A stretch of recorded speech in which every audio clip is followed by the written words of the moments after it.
Alright, I'm going to go ahead and go over the process to remove the door card. Pretty simple process. 3 tools you'll need. You will need a Phillips head screwdriver, a very small flathead, that's for removing trim, and then a just in case a little trim removal tool, a little popper here. And you'll see why this might be needed here in a second.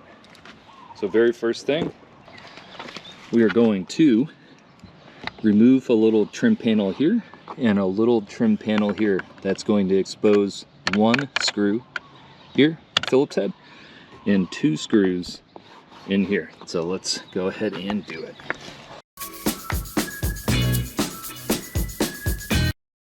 Now you can see 2 screws and 1 screw. So let's go ahead and get that out.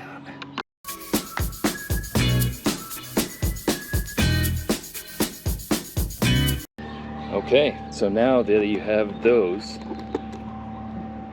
removed, it's actually a very straightforward process. You can feel around the door, and right here there is like a little lip that goes over, and you can actually grab this. I'm just gonna grab and tug it like I stole it.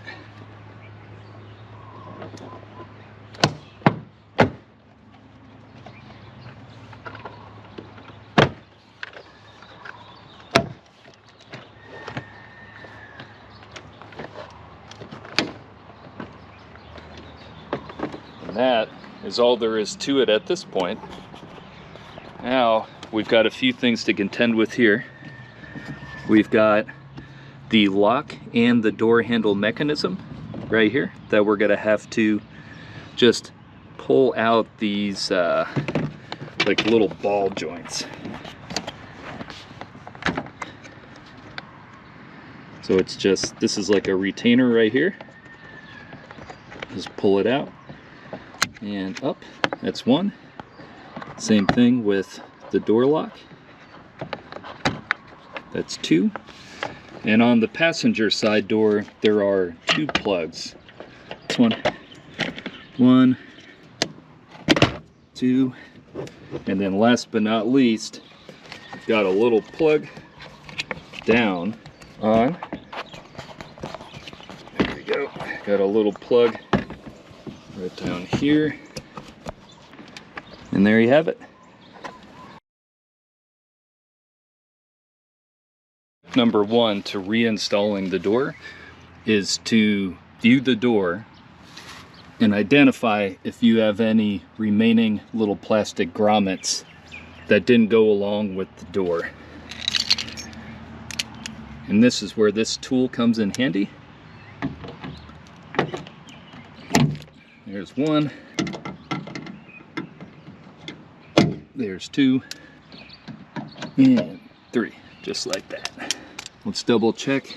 No others remain. Good, good, good. We'll go back to our door. You can see these are all lined up.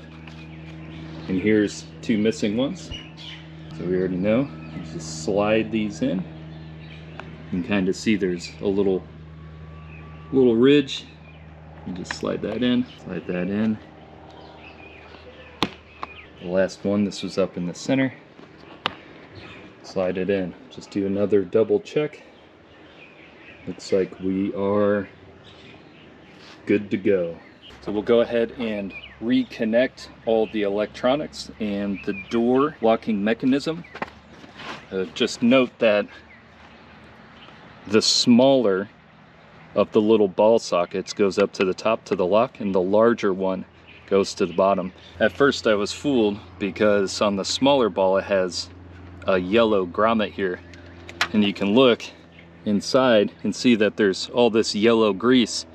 But on the yellow grease side, well, I was thinking yellow to yellow. You would be wrong. The larger ball, this one, the black, goes on to the bottom with the yellow grease. So let's go ahead and put these in.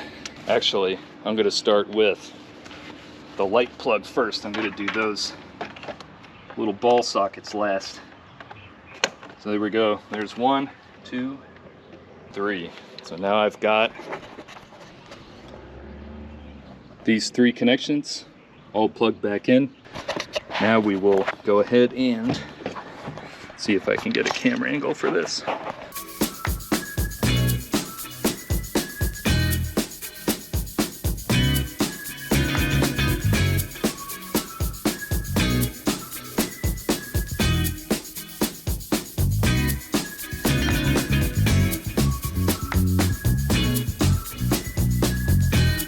Now, actually putting the door back on, the trick to this is always start with the top.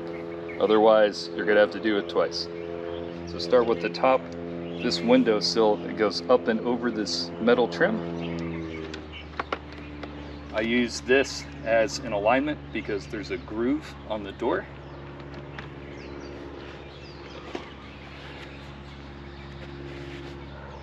Boy, that was super easy. So there you have it.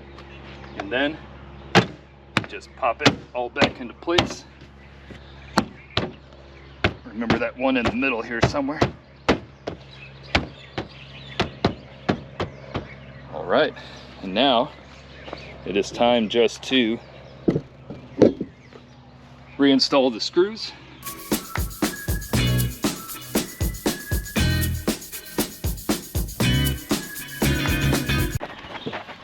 Put the screws back in. This first piece is very easy. You just find the tabbed portion and the non-tab portion. You're actually going to put the tab in first. And then this one is surprisingly tricky and kind of annoying to put back in. You can obviously see it goes this way. You got to try to get this little tab in, this little tab in the bottom.